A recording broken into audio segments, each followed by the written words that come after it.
కండ్లకు కాటుక వెడితే కన్యాకుమారిని నా కళ్ళు చూడపోతివి బొమ్మల నడుమ బొట్టు వెడితే పల్లెతనంగుంటను నిన్నే ఇడిసి పెట్టను అబ్బాయికు చిన్నదాన్ని శివంగి పిల్లను చిన్న చూపు చూస్తే నిన్ను నేను ఇడిసి పెట్టను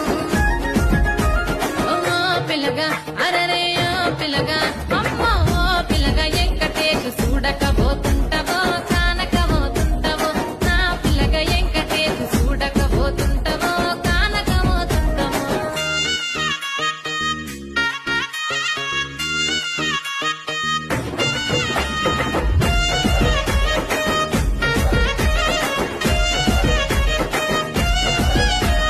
మన ఊరిలో నన్ను మించే అందమెవరికున్నదో